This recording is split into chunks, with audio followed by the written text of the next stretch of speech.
होली की आप सभी को बहुत बहुत बधाई और शुभकामनाएं। ये होली आपके लिए बहुत ही मंगलमय हो।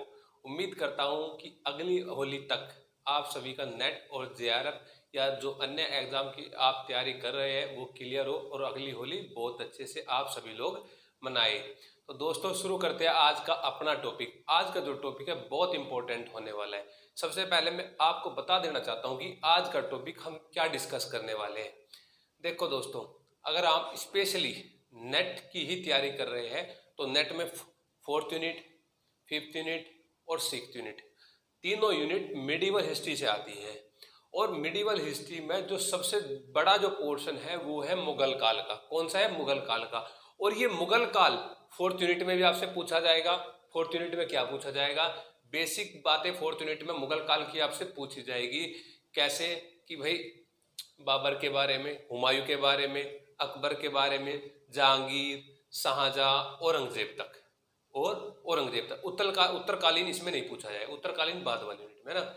तो ये बेसिक बातें इसमें अंदर है। फिर बाद वाली यूनिट में आपसे प्रशासन के बारे में, मनसबदारी व्यवस्था के बारे में, चित्रकार के बारे में, स्थापत्य कला के बारे में, है ना, अन्य जो बातें हैं उसमें पूछी जाएगी। और फिर सारी आपसे भू राजस्व व्यवस्था, वैज्ञानिक पद्धति क्या रही, और जो इनसे इनसे संबंधित स्रोत जो बहुत इंपॉर्टेंट है, स्रोत बहुत इंपॉर्टेंट है, वो बातें आपसे पूछी जाती है।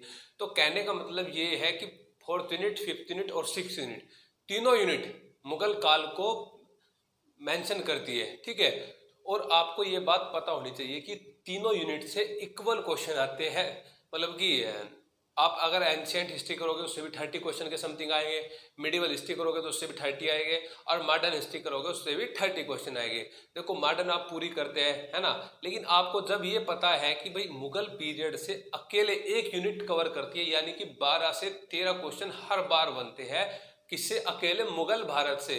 तो प्रॉब्लम क्या है, हम क्यों नहीं पढ़ते फिर मुगल भारत को, जब ये पता है हमें कि भाई मुगल भारत से हर बार 12 से 13 क्वेश्चन बन रहे हैं, तो पढ़ते क्यों नहीं? अगर हम पढ़ते हैं तो उसकी हम बार बार रीडिंग तो करते हैं, लेकिन ये नहीं देखते कि क्वेश्चन कहाँ से बनता है। तो आज वो चीज, सभी चीज देखेंगे कि भाई क्वेश्चन बनता है मुगल भारत से तो कहाँ से बनता है, स्पेशली क्या टॉपिक है जहां से हर बार मुगल भारत में क्वेश्चन बनता है, और लास्ट टाइम पे अपनी क्या स्ट्रेटेजी रहनी चाहिए कि इन चीजों को हम माइंड में स्टोर कर ले, ना कि आप रीडिंग, आप बुक रीडिंग का मतलब क्या है, आपने कई सारी बुकों की रीडिंग कर लिया, मुगल भारत आपने कई सारी बुकों से कर लिया, लेकिन ये मैटर नहीं रखता। अब लास्ट टाइम पे मैटर ये रखता है कि माइंड में कितना स्टोर है, और कौन सा पॉइंट या कौन सा जो टॉपिक है मुगल भारत में वो आपका माइंड में स्टोर होना चाहिए। तो इस पे 2 वीडियो बनाएंगे। आज पहली वीडियो बनाएंगे बेसिक मुगल के ऊपर, उसके बाद में प्रशासन और अन्य जो उसकी चित्रकारी, स्थापत्य कला, उसमें से क्या पढ़ना चाहिए या कहाँ से कैसे क्वेश्चन आ सकता है, पिछले क्वेश्चनों का बहुत अच्छे से एनालिसिस कर रखा है। तो मैं आज सभी आपके सामने जो बेसिक बातें मुगल भारत से, जहां से कम भी 5 क्वेश्चन बनते हैं, तो वे बातें आपके साथ शेयर करना चाहता हूं। तो दोस्तों अगर आप इस बात पे गौर करेंगे तो आपको इसका निश्चित ही फायदा मिलेगा। आप देखना इसको ट्राई करके। तो कहां से क्या क्वेश्चन आ सकता है, शुरू करते हैं। देखो सबसे पहले तो हमें ये पता होना चाहिए भाई, जब हम स्टार्ट करते हैं मुगल भारत में तो बेसिकली उनके शासकों का नाम ही याद होना चाहिए। शासकों का नाम कैसे पता है आप सभी को? भाई मुगल भारत का संस्थापक कौन था? भाई बाबर था। ठीक है, लेकिन कंफ्यूजन इसमें नहीं होता, बाबर में कंफ्यूजन नहीं होता, हुमायूं में नहीं होता, अकबर में नहीं होता, जहांगीर नहीं होता, शाहजहां नहीं होता, औरंगजेब नहीं होता। हमेशा एंटी क्वेश्चन कहां से पूछता है? उत्तरकालीन मुगल से उनका ऑर्डर पूछता है। वहां पे आपको घुमा देगा जहांदार शाह में, रफीउद्दौला में, रफीउद्दरजात में, मोहम्मद शाह रंगीला में, अहमद शाह में, आलमगीर द्वितीय में, शाह आलम द्वितीय में, उनमें आपको घुमा देगा, अकबर शाह द्वितीय में और बहादुर शाह जफर में, उनमें आपको घुमा देगा। क्योंकि उनका जो एक तो टाइम पीरियड एक एक 2-2 साल का, या कुछ का तो 3-3, 4-4 महीने का ये टाइम पीरियड उसमें रहता है, वहां आपको ये घुमाएगा। पहले वाले में नहीं घुमाएगा, पूर्ववर्ती मुगल, उत्तरकालीन मुगल में। तो सबसे पहले आपको क्या याद होना चाहिए? उत्तरकालीन मुगल का जो क्रम है वो आपको याद करना चाहिए। क्या क्या करना चाहिए? उत्तरकालीन मुगल, शुरुआत इससे ही करते हैं, कर्म। हर बार दोस्तों क्वेश्चन पूछा जाता है, हर बार क्वेश्चन पूछा जाता है। औरंगजेब की मृत्यु के बाद के जो भी शासक बनते हैं हम उनको उत्तरकालीन मुगल में हम उनको रखते हैं।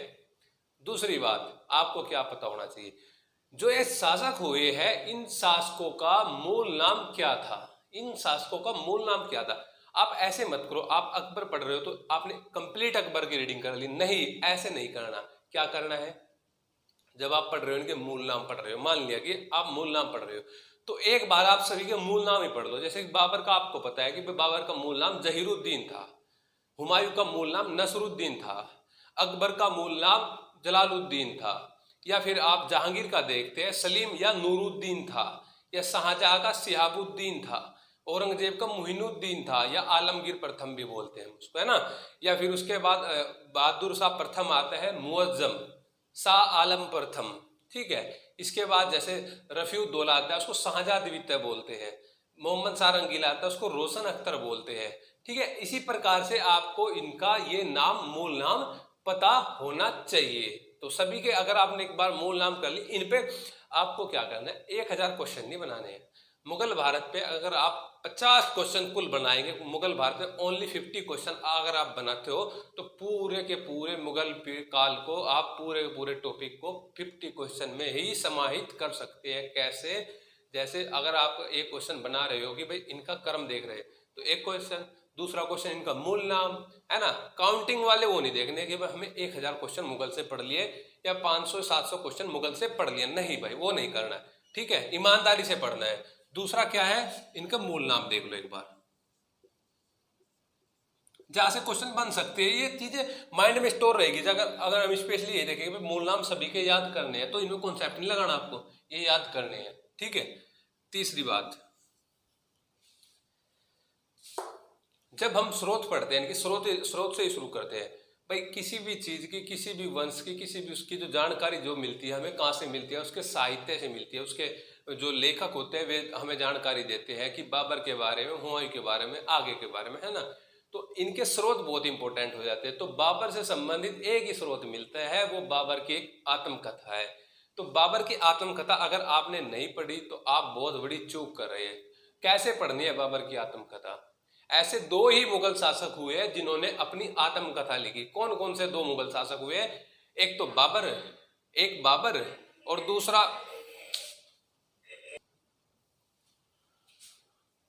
दूसरा मुगल भारत में जो शासक हुआ है वो जहांगीर, जिसकी अपनी खुद की आत्मकथा है तुजुके जहांगीरी। तो इन दो व्यक्तियों की आत्मकथा तो आपको पढ़नी चाहिए कि इस आत्मकथा के अंदर क्या बात दी गई है। जैसे कि आप बाबर की आत्मकथा देखते हैं, सबसे पहले तो आपको ये जानकारी होनी चाहिए कि बाबर की आत्मकथा किस भाषा में, क्योंकि ज्यादातर जो रचना लिखी गई मुगल भारत में वो फारसी भाषा में लिखी गई। एक अकेली बाबर की एक आत्मकथा ऐसी है जो तुर्की भाषा में लिखी गई। हमें क्या और अन्य बातें पता होनी चाहिए बाबरनामा की, जो कन्वर्टेड रूप है तुर्की से फारसी में किसने कन्वर्ट किया है, ये बातें हमें पता होनी चाहिए। ये बातें हमें पता होनी चाहिए कि भाई बाबर के समय में किसने उसका तुर्की उसके फारसी भाषा में अनुवाद किया, हुमायूं के समय में किसने उसका फारसी भाषा में अनुवाद किया, जैसे जोना खान पाइंदा हसन, अकबर के समय में अब्दुल रहीम खान खाना, शाहजहां के समय में शेख जैतुद्दीन, ओ सॉरी, शाहजहां के समय में अबू तालिब तुर्बती ने, ठीक है।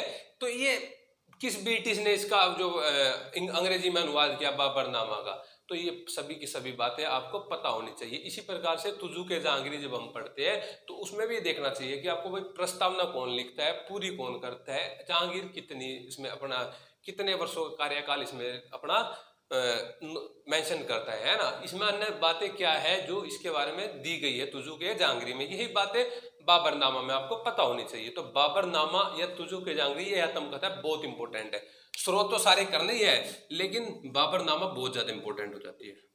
इसका कन्वर्टेड रूप किस किस के द्वारा किया गया है, बाबरनामा का। अन्य बातें जैसे आप स्रोत पढ़ते हैं तो बाबरनामा से संबंधित एक बाबर का ही स्रोत मिलता है, ये बाबरनामा यानी कि तुजुके बाबरी। इसके बाद आप हुमायूं के स्रोत देखते हैं, ठीक है। एक दूसरे से रिलेट करके पढ़ा करो। कैसे, भाई हुमायूं के देखते हैं, उसके बाद अकबर के देखते हैं, फिर जहांगीर के देखते हैं, शाहजहां के देखते हैं, औरंगजेब के देखते हैं। तो आपको कई जगह क्या कंफ्यूजन होगा, तो आपको देखने को मिलेगी भाई हुमायूं के समय में भी एक तारीख रसीदी लिखी गई थी, तारीख रसीदी।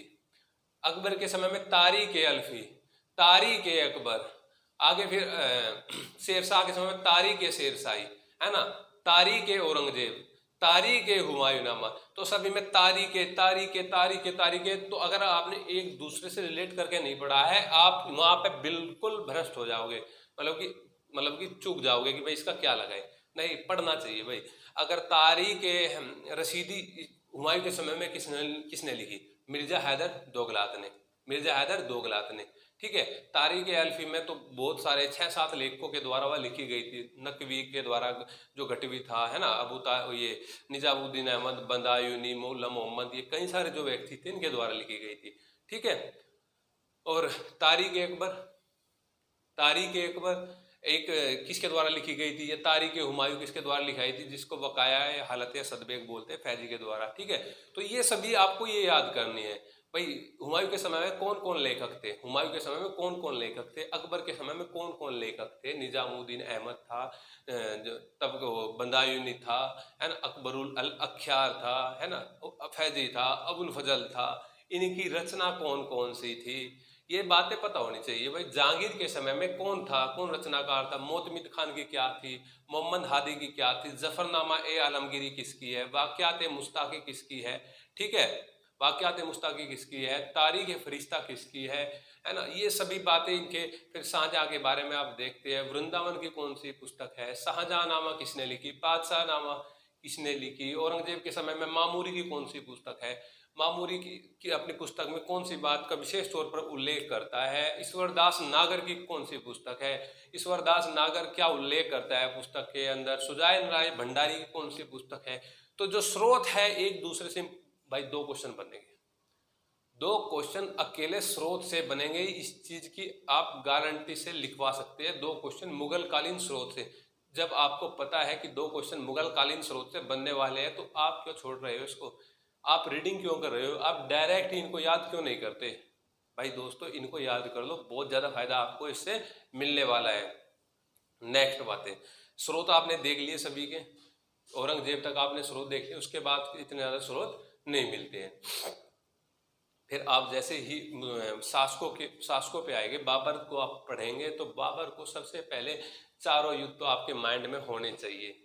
5वां भी होना चाहिए, बेजा वाला युद्ध, जो बेजा बाजोर वाला युद्ध होता है 1519 के अंदर। लेकिन ये चारों युद्ध इसके बाद के 15, 26, 27, 28, 29, पानीपत, खानवा, चंदेरी, घाघरा, पानीपत, खानवा, चंदेरी, घाघरा, इन 4 युद्धों में आपको क्या जानकारी होनी चाहिए? ये पता होना चाहिए कौन कौन से युद्ध में बाबर ने जिहाद का नारा दिया था, किन 2 युद्धों में जिहाद का नारा दिया था, पता होना चाहिए। खानवा में, चंदेरी में किस युद्ध में शेरशाह ने बाबर की तरफ से लड़ाई लड़ी थी, किस युद्ध ने शेरशाह ने बाबर की अपोजिट लड़ाई लड़ी थी, या खानवा का युद्ध जो लड़ा गया था कौन कौन से व्यक्ति उसमें शामिल थे बाबर के अपोजिट में, चंदेरी के युद्ध में कौन कौन व्यक्ति उसमें शामिल थे, किस युद्ध के बाद जो राजपूत जो महिला थी उन्होंने जोहर कर लिया था, किस युद्ध के बाद राजपूत महिलाओं ने जोहर कर लिया था, ठीक है, या चंदेरी के युद्ध में कौन व्यक्ति मारा जाता है, आपको पता होना चाहिए ना।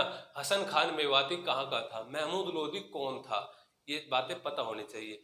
बाबर शेरशाह सूरी को क्या बोलता है, एक क्योट करता है ना। इनके तोपची पता होना चाहिए, इनके तोपची कौन कौन थे, बाबर के जो तोपची थे। बाबर जब पानीपत का युद्ध जीतता है तो किस किस खलीफा की दरगाह पे जाता है, कहाँ कहाँ ये जाता है। बाबर के 4 पुत्र कौन कौन से, नाम भी पूछ लिया जाएगा। 4 पुत्र, 1 पुत्री, कामरान, अस्करी, हिंडाल, हुमायूं, है ना। हुमायूं अपना जो साम्राज्य को सभी में विभाजन कर देता है, जैसे कि भाई हिंडाल को दे देता है अलवर वाला क्षेत्र, कामरान को दे देता है उत्तर पश्चिम वाला क्षेत्र, पेशावर वाला क्षेत्र, है ना। अस्करी को दे देता है संभल वाला क्षेत्र। उसकी जो बहन है, इनकी जो बहन है कौन, गुलबदन बेगम, जो किसके बारे में लिखती है, हुमायूं के बारे में लिखती है। यानी कि हुमायूं नामा लिखता है, वो खुद नहीं लिखता। हुमायूं नामा में किस किस चीज का वर्णन है वो आपको पता होना चाहिए। जो खानदानी शाही खानदान जो है उसका वर्णन है, और वो हज यात्रा करती है 1579 के अंदर। कौन, ये गुलबदन बेगम उसका नेतृत्व करती है, ठीक है। तो जब आप बाबर के बारे में ये बातें पता करोगे कि 4 युद्ध, उन 4 युद्धों की विशेषता क्या क्या है आपको पता लगेगी होगी, है ना। उसके बाद जब आप हुमायूं पढ़ेंगे, हुमायूं में क्या देखोगे, उसके अभियान बहुत इंपॉर्टेंट है, क्योंकि उसके ज्यादा तो जानकारी उसके इतिहास से इतनी मिलती नहीं, क्योंकि बीच में 1540 में जब बिलग्राम या कन्नौज का युद्ध होता है, उसको शेरशाह सूरी पराजित कर देता है, फिर वो 15 साल इधर उधर भटकता है, ठीक है। तो 1530 से 1540 के बीच में उसके जो जो भी अभियान होते हैं, जैसे कि दोराह का युद्ध होता है ना, उसके बीच में जो उसका पुत्र मतलब जो ये लड़ता है हुमायूं, तो शेरशाह सूरी के लोग कौन सा युद्ध होता है, या गुजरात में कौन सा युद्ध होता है, कौन सा अभियान होता है, तो उसके युद्धों का अभियान याद रखना चाहिए आपको। दीनपना नगर की स्थापना कब करता है, दोबारा गद्दी पर कब बैठता है, दोबारा गद्दी पर कब बैठता है, मृत्यु कैसे होती है, ठीक है, याद हो गया। अब अकबर का जन्म कब होता है। अब शेरशाह सूरी, अगर इसके बीच में देखे जो सूरी वंश आता है, यानी कि दूसरा अफगान वंश जब स्थापित होता है 1540 में। पहला अफगान वंश कौन था, जो लोधी आए थे वे अफगान थे, आपको पता है ना। तो शेरशाह सूरी से संबंधित आपको इनका युद्ध तो पता होना चाहिए कि किस किस युद्ध में शेरशाह ने लड़ाई लड़ी और कौन कौन से में विजय हुआ, मृत्यु कौन से युद्ध में हुई, कौन सा अंतिम युद्ध था जहां पे तोप लगने से इनकी मृत्यु हो गई थी, ठीक है, किसके साथ था वो, कालिंजर अभियान क्या था, मारवाड़ अभियान क्या था, है ना, चौसा का युद्ध कैसे लड़ा गया था, कहाँ लड़ा गया था, किस नदी के किनारे लड़ा गया था, ठीक है। इसके बाद इसकी जो सांस्कृतिक जो उपलब्धियां थी, भू राजस्व व्यवस्था थी, सिक्का टकसाल से संबंधित जो क्वेश्चन बन सकते हैं, सिक्कों से संबंधित क्वेश्चन बन सकते हैं, इसकी लोक कल्याणकारी कार्य देखने हैं आपको। लोक कल्याणकारी शेरशाह सूरी ने बहुत कार्य किए हैं, ठीक है, इसको अकबर का पूर्वगामी भी माना जाता है, तो ये पता है आप सभी। इसके बाद इसके उत्तराधिकारी देख लेंगे, इस्लाम से संबंधित, क्योंकि वहां भी श्रेणी प्रणाली से क्वेश्चन बन सकते हैं। किससे क्वेश्चन बन सकते हैं, श्रेणी प्रणाली से, सैनिकों का श्रेणी प्रणाली में उसने विभाजन किया था, इस्लाम शाह से संबंधित। और दूसरा उसमें देखेंगे भाई, जब पानीपत का द्वितीय युद्ध था उस समय कौन अफगान था, कौन अफगान, हेमतोस की तरफ से लड़ाई लड़ रहा था, अफगान कौन था वास्तविक, वो देखेंगे। हाँ, एक बात आपको जाननी है, अगर हम पूछे आपके पानीपत का प्रथम युद्ध कब हुआ था, आप बोलोगे 1526 में हुआ था सर। दूसरा युद्ध कब हुआ था, 1556 में हुआ था। नहीं, इससे आप काम चलने वाला नहीं है। अगर आप स्पेशली नेट की तैयारी करें, नहीं भाई डेट याद करनी पड़ेगी। पहला जो युद्ध हुआ था 21 अप्रैल में हुआ था, दूसरा कौन सा युद्ध हुआ था 5 नवंबर में हुआ था, तीसरा कौन सा हुआ था 1761 में 14 जनवरी को हुआ था।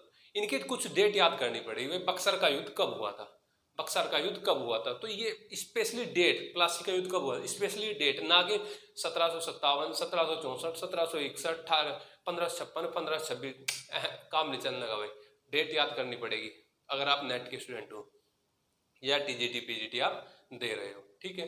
तो शेरशाह सूरी संबंधी मैंने बता दी भाई, आपको उसकी भू राजस्व व्यवस्था बहुत अच्छे से करनी है, सिक्के बहुत अच्छे से करने हैं, ठीक है। जब स्पेशली किसी टॉपिक पर चर्चा करेंगे तो बता भी देंगे कि क्या भू राजस्व व्यवस्था थी, क्या सिक्कों संबंधित, सोने का सिक्का चलाया था तो कौन सा सोने का सिक्का चलाया था, दीनार या अशरफ सोने का सिक्का चलाया था, तांबे का दाम चलाया था, और चांदी का जो था उसको हम रुपया बोलते थे, कितने ग्रेन के थे, क्या थे, ये चर्चा कर लेंगे। लोक कल्याणकारी आपको पता ही है, सरायों का निर्माण कराया था बहुत सारे, उसका जो न्याय को बहुत प्रिफरेंस देता था शेरशाह सूरी। मैं तो एक ओरली आपको थोड़ा सा पूरा का पूरा मुगल को एक जगह कॉन्क्लूड करके मैं आपको बता रहा हूँ, ठीक है। इसके बाद हम अकबर को पढ़ते हैं। तो देखो, अकबर, जहांगीर, शाहजहां, औरंगजेब, इनमें क्या चीज कॉमन पढ़नी चाहिए आपको भाई, इनका यूरोपियों से क्या संबंध रहा। आप कंफ्यूजन कहाँ होते हो, अकबर को पढ़ लोगे, अकबर का यूरोपियों से क्या संबंध है, कौन कौन यूरोपीय यात्री अकबर के समय में आता है। आप फिर जहांगीर पढ़ लोगे, फिर शाहजहां भी पढ़ लोगे, फिर औरंगजेब पढ़ लोगे। लेकिन जब एग्जाम के अंदर ये क्वेश्चन बनता है, 4 यूरोपीय यात्री आपसे दिए गए होते हैं, तो आप वहां पे कंफ्यूज ये हो जाते हो कि इसमें सर ये अकबर के समय में आया था, जहांगीर के, आपने पढ़ तो रखा है, एडवर्ड टेरी कौन था, पेलसार्ट कौन था, टैम्सरॉय कौन था, हॉकिंस कौन था, ठीक है, बर्नियर कौन था, आपने पढ़ तो सारे रखे हैं, ट्रेवेनियर कौन था, पढ़ तो रखे आपने, लेकिन वहां ये कंफ्यूज हो जाओगे, जहांगीर, शाहजहां, औरंगजेब, जहांगीर, शाहजहां, औरंगजेब, ठीक है। इस चीज को अभी से रिलेट करके देखोगे कि कौन सा मतलब यात्री पुर्तगाल से आया था, कौन सा ब्रिटिश था, कौन सा फ्रांसीसी था, कौन सा इटली से था, कौन सा जर्मनी से था, कौन सा किसके समय में आया था, कौन सा किस घटना को उल्लेख करता है, कौन सा निंदा करता है शासकों की, कौन आलोचक है, मतलब ये चीजें, मतलब यूरोपियों का संबंध जो है एक साथ पढ़ लो सारा का सारा, ठीक है, क्वेश्चन पक्का आएगा भाई।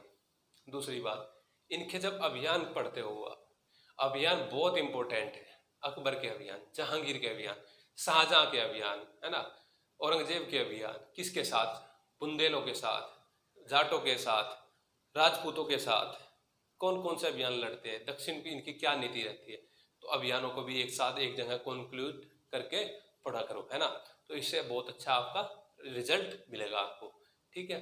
अब इनकी जो पत्नियां हैं, कई कई सारी पत्नियां होती है, अकबर, जहांगीर, शाहजहां, औरंगजेब, कंफ्यूज हो जाते हैं, मानबाई की पत्नी किसकी है, या शाह बेगम नाम किसका है, नूरजहां का मूल नाम क्या है, जहान आरा कौन है, ये तो पुत्री थी, रोशन आरा कौन है, ये महिला थी। जो इन महिलाओं को एक उसमें ऑर्डर में कर लो, सारी की सारी महिलाओं को उस एक जगह ही याद कर लो, ये इसकी पत्नी थी, ये पुत्री थी, इसका पत्नी का ये मूल नाम था, इसका ये पुत्र था, ये इसके फादर का ये नाम था। तो अगर आप ऐसे करोगे तो आप इनको आसानी से कर सकते हो। अभियान आपने कर लिए। अकबर के अभियान बहुत इंपॉर्टेंट है, जैसे अलाउद्दीन खिलजी के अभियान है, ऐसे ही अकबर के अभियान बहुत इंपॉर्टेंट है। कैसे भाई, आपको पता होना चाहिए अकबर का पहला अभियान कौन सा था, दूसरा कौन सा था, तीसरा कौन सा था, चौथा कौन सा था, पांचवा कौन सा। अकबर की अभी हम मूल बातें पढ़ रहे हैं, स्थापत्य नहीं पढ़ रहे हैं ना चित्रकार पढ़ रहे हैं। जो वो होगा वो सेकंड पार्ट में बता दूंगा कि भाई इसमें ये चीज आपको पढ़नी चाहिए। अभी जो फर्स्ट पार्ट के अंदर है वो बातें मैं आपको बता रहा हूँ, मूल बातें है ना। अभियान बताए, यूरोपियों के साथ संबंध बताए। अकबर के नवरत्न बहुत इंपॉर्टेंट है, अकबर के नवरत्न बहुत इंपॉर्टेंट है। नो के नो की याद तो होने चाहिए, मुख्य बातें भी याद होनी चाहिए। मानसिंह से संबंधित बेसिक बातें पता होनी चाहिए, टोडरमल से संबंधित बेसिक बातें पता होनी चाहिए, फैजी से संबंधित बेसिक बातें पता होनी चाहिए, है ना। अबुल फजल से संबंधित बेसिक बातें पता होनी चाहिए। ये चीजें आपको तानसेन से संबंधित बेसिक बातें आपको पता होनी चाहिए, ठीक है। ये बेसिक बातें इनको ध्यान रख लो। लोक कल्याणकारी तो आप देख लोगे, है ना। अकबर से संबंधित इबादत खाने से बहुत क्वेश्चन बनते हैं। इबादत खाने से बनती है जय, मतलब वो किस किस धर्म को प्रेफरेंस देता है, बाद में कौन सा धर्म उसमें भाग नहीं लेता है, बौद्ध धर्म उसमें भाग नहीं लेता है, हिंदुओं से क्या ग्रहण करता है अकबर, पारसियों से क्या ग्रहण करता है, या जैनियों से क्या लेता है, जैनियों को किस जैनी को क्या उपाधि देता है। ये बेसिक बातें हैं, क्या है, बेसिक बातें हैं। यही जहांगीर से संबंधित, यही औरंगजेब में उत्तराधिकार का युद्ध बहुत इंपॉर्टेंट हो जाता है। जो उत्तराधिकार का जो युद्ध होता है ना भाइयों में, बहादुरगढ़, धर्मठ, सामूगढ़, खजुआ, देवराय, ये उत्तराधिकार का जो युद्ध होता है बहुत इंपॉर्टेंट है दोस्तों, बहुत इंपॉर्टेंट। इनको आप बिल्कुल भी मत छोड़ना। अगर आपने ये इन चीजों पे काम कर लिया, देखो ये 15 से 20 मिनट की वीडियो होगी, अगर आपने इन चीजों पे काम कर लिया तो आपका मतलब मान के चलो 10 क्वेश्चन कहीं नहीं गए। कहाँ पे 10 क्वेश्चन, यानी कि 20 मार्क्स। 20 मार्क्स यानी कि अगर 3 से इसको वो करेंगे डिवाइड, यानी कि 7%, यानी कि 7%। अरे मेरे भाई, जब आप मुगल काल अच्छे से कर लोगे, 12 क्वेश्चन आते हैं, 12 दूनी 24, 12 दूनी 24, यानी 24 मार्क्स के ये क्वेश्चन आपके आते हैं। तो 24 मार्क्स कर 3 से डिवाइड करोगे तो 8% बनेगा।